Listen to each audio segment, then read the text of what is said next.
श्री शिवाय नमस्तुभ्यम हर हर महादेव। देखिए दोस्तों, आज का यह वीडियो बहुत ही ज़्यादा खास होने वाला है। देखिए, हम सभी जानते हैं कि दिनांक 5 मई को रविवार के दिन वैशाख मास के कृष्ण पक्ष की प्रदोष की तिथि है, यानी कि रविवार का दिन है। और रविवार की प्रदोष का बहुत ही विशेष दिन है।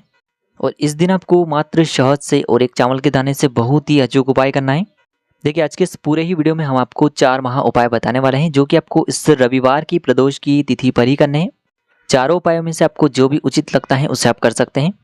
देखिए, पहला उपाय, आपके जीवन में किसी भी प्रकार की यदि विषम परिस्थिति चल रही है, विषम परिस्थिति यानी कि आपके जीवन में ऐसी समस्या चल रही है जिससे आपको बाहर निकलने का कोई भी रास्ता नजर नहीं आ रहा है, तो आपको यह पहला उपाय करना है।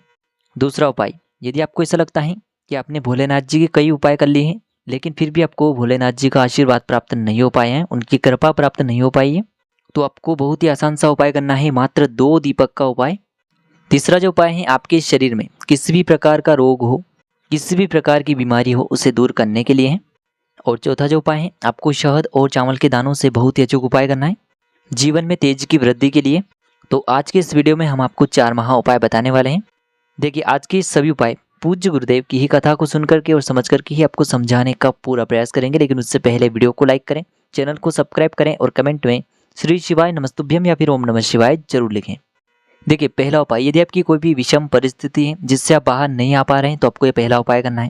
ऐसी कोई भी समस्या है जो कई समय से आपका पीछा नहीं छोड़ रही है, तो आपको यह उपाय करना है। देखिए दोस्तों, इस उपाय को करने के लिए सबसे पहले तो आपको मात्र एक कनेर का फूल लेना होगा।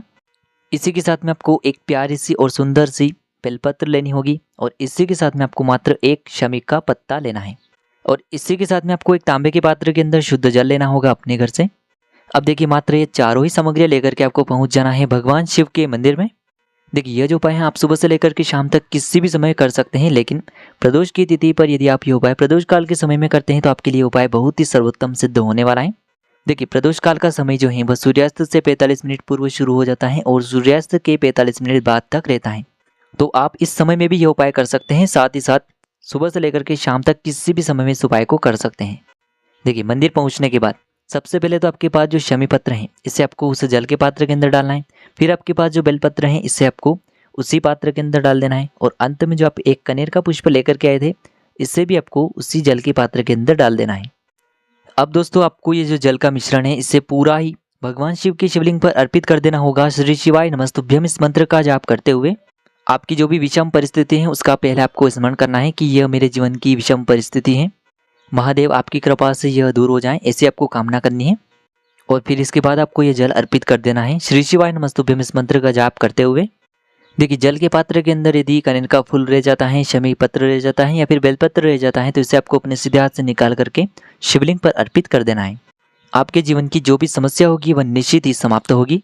अब दोस्तों, हम जान लेते हैं दूसरे महा उपाय के बारे में। देखिए दोस्तों, यदि आपको ऐसा लगता है कि आपने 16 सोमवार किए हैं, सोमवार के व्रत किए हैं या फिर आपने पशुपति व्रत किए हैं, लेकिन आपकी जो मनोकामना है वह अभी तक परिपूर्ण नहीं हो पाई है, यानी कि यदि भोलेनाथ जी अभी तक आपसे प्रसन्न नहीं हो पाए हैं, तो फिर आपको बहुत ही सुंदर सा उपाय करना है। देखिए, ये जो उपाय है आपको प्रदोष की तिथि पर ही करना है और साथ ही साथ प्रदोष काल के समय में ही आपको यह उपाय करना है। देखिए, यह जो उपाय है बहुत ही सुंदर सा उपाय है। इस उपाय के लिए आपको 2 दीपक लेने होंगे। दोनों दीपक आप आटे के भी ले सकते हैं और दोनों ही दीपक आप मिट्टी के भी ले सकते हैं। अब देखिए दोस्तों, दोनों ही दीपक में आपको शुद्ध घी का प्रयोग करना होगा। एक दीपक के अंदर आपको लंबी बाती का प्रयोग करना होगा और दूसरे दीपक के अंदर आपको गोल बाती का प्रयोग करना होगा। तो 2 दीपक आपको प्रदोष की तिथि पर प्रदोष काल के समय में तैयार करने हैं। अब देखिए दोस्तों, जो पहला दीपक है इसे आपको अपने घर का जो मुख्य द्वार होता है, मुख्य द्वार में जब भी हम प्रवेश करते हैं तो उसके सीधे तरफ आपको ये पहला दीपक प्रज्वलित करना है। यानी कि आपके पास जो लंबी बाती का दीपक है इसे आपको अपने मुख्य द्वार के सीधे तरफ ही प्रज्वलित करना है। और जो इस दीपक की बाती है उसका मुख बाहर की तरफ होना चाहिए। इस प्रकार से आपको ये पहला दीपक मुख्य द्वार के वहाँ पर प्रज्वलित करना है। अब दोस्तों, जो दूसरा दीपक है गोल बाती का, इसे आपको लेकर के पहुँचना है भगवान शिव के मंदिर में। अब महादेव के शिवलिंग के पास में आपको ये जो दूसरा दीपक है इसे प्रज्वलित कर देना है। देखिए, यह उपाय करने से आपके घर पर महादेव की दृष्टि पड़ती है और आपके घर से जो सारी समस्याएं हैं वह भी दूर हो जाती हैं। तो विशेषकर महादेव को प्रसन्न करने के लिए, उनकी शक्तियों को खींचने के लिए आपको यह उपाय करना चाहिए। तो बहुत ही आसान सा उपाय है। आपके जो भी कार्य हैं वह सभी भी इस उपाय के माध्यम से सिद्ध होने लगते हैं और घर की जो भी समस्याएं हैं वह भी समाप्त होने लगती हैं। अब दोस्तों, हम बात करते हैं तीसरे उपाय के बारे में। यदि आपके शरीर में ऐसा कोई भी रोग है, जिससे आप बहुत अधिक परेशान हो चुके हैं, यानी कि वह जो रोग हैं बहुत ही लंबे समय से आपको परेशान कर रहा है। तो आपको यह विशेष उपाय करना है रोग मुक्ति के लिए।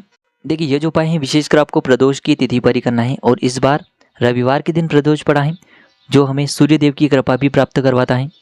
तो देखिए आपको इस उपाय को करने के लिए सबसे पहले तो 1 लोटा शुद्ध जल लेना है तांबे के पात्र के अंदर। इसी के साथ में आपको 7 दुर्वा घास लेनी है, यानी कि आपको 7 दुर्वा घास लेनी है, और इसी के साथ में आपको मात्र 5 बेलपत्रियाँ लेनी है। अब देखिए आपको इन सभी सामग्रियों को लेकर के पहुंचना है भगवान शिव के मंदिर में। देखिए ये जो उपाय है आप सुबह से लेकर के शाम तक, रात्रि तक, किसी भी समय में कर सकते हैं। देखिए सबसे पहले तो आपके पास तांबे के पात्र के अंदर जो शुद्ध जल है इसे आपको श्री शिवाय नमस्तुभ्यम इस मंत्र का जाप करते हुए शिवलिंग पर ही अर्पित कर देना है। अब देखिए आपके पास जो 5 बेलपत्र हैं उनको आपको एक साथ रखना है, और इन्हीं के पीछे आपको जो आपके पास 7 दुर्वा घास है इन्हें भी रखना है। अब इन दुर्वा घास को और 5 बेलपत्र को एक साथ आपको पकड़ना है और आपको लकुलेश महादेव का मन में स्मरण करना है। सामने स्क्रीन पर आपको दिखाया जा रहा है, आपको लकुलेश महादेव का मन में स्मरण करना है। और ये जो बेलपत्र हैं साथ ही साथ दुर्वा घास है इसे आपको भगवान शिव की शिवलिंग पर ही अर्पित कर देना है। तो देखिए दोस्तों जो बेलपत्र की डंडी है वह जलाधारी की ओर रहेगी, दुर्वा घास की जो डंडी है वह भी जलाधारी की ओर रहेगी। इस प्रकार से आपको ये बेलपत्र और दुर्वा घास एक साथ भगवान शिव की शिवलिंग पर ही अर्पित कर देनी है। आपके शरीर में जो भी रोग हैं आपको कामना करनी है कि मेरे शरीर का ये जो रोग है यह समाप्त हो जाए, ऐसी आपको कामना करनी है, और आपको लकुलेश महादेव से प्रार्थना कर लेनी है, और आपको ये सुंदर सा उपाय करना है। तो इस प्रकार से आपको ये तीसरा उपाय कर लेना है। अब दोस्तों हम जान लेते हैं चौथे विशेष और अंतिम उपाय के बारे में। देखिए दोस्तों इस उपाय को करने के लिए आपको सबसे पहले तो मात्र एक बेलपत्र लेनी है। यह उपाय विशेषकर उन लोगों को करना चाहिए जिनके जीवन में उदासी बहुत ही अधिक है, यानी कि जो लोग बहुत ही अधिक डिप्रेशन में रहते हैं, बहुत अधिक तनाव में रहते हैं, चिंता में रहते हैं, तो ऐसे व्यक्तियों को यह उपाय विशेषकर करना चाहिए।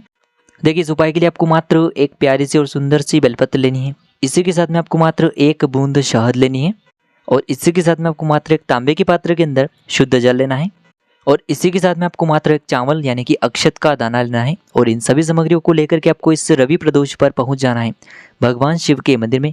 यह उपाय आप सुबह से लेकर के शाम तक या फिर प्रदोष काल के समय में भी कर सकते हैं। देखिए सबसे पहले तो आपके पास जो 1 लोटा जल है इसे आपको सूर्येश्वर महादेव का स्मरण करते हुए शिवलिंग पर अर्पित कर देना है। सामने आपको स्क्रीन पर दिखाया जा रहा है, आपको सूर्येश्वर महादेव का स्मरण करते हुए जल अर्पित कर देना है। अब देखिए दोस्तों आपके पास जो शहद है इसे आपको अपने सीधे हाथ की चीटी उंगली के पास वाली जो उंगली होती है अनामिका उंगली इसमें लेना है, और इसकी एक बिंदी आपको बेलपत्र की जो बीच वाली बड़ी पत्ती होती है इसकी चिकनी साइड पर लगा देनी है। अब आपके पास जो एक चावल का दाना है इसे आपको जो अपने बेलपत्र पर शहद की बिंदी लगाई है उसी के ऊपर आपको अच्छे से चिपका देना है, और यह जो बेलपत्र है इसे आपको भगवान शिव की शिवलिंग पर ही अर्पित कर देना होगा श्री शिवाय नमस्तुभ्यम इस मंत्र का जाप करते हुए। देखिए बेलपत्र की जो चिकनी साइड है वह शिवलिंग से स्पर्श रहेगी, और इसकी जो डंडी है वह जलाधारी की ओर रहेगी। इस प्रकार से आपको ये बेलपत्री शिवलिंग पर ही अर्पित कर देनी है। देखिए घर के बच्चों के लिए यदि आप ये उपाय कर रहे हैं तो माताओं को प्रार्थना करनी है कि मेरा जो बच्चा है मेरी बात नहीं मानता है, दिन भर उदासी में रहता है, डिप्रेशन में रहता है, तो महादेव आपकी कृपा से उसके जीवन की जो भी तनाव है, समस्या है, वह सभी दूर हो जाएं। इस प्रकार से आपको कामना कर लेनी है, और यह एक बेलपत्र आपको शिवलिंग पर ही अर्पित कर देना है। तो देखिए दोस्तों इस प्रकार से आज के इस वीडियो में हमने आपको रवि प्रदोष पर किए जाने वाले 4 महा उपाय बताए हैं। जो भी आपके लिए उचित है उसे आप कर सकते हैं। श्री शिवाय नमस्तुभ्यम, हर हर महादेव।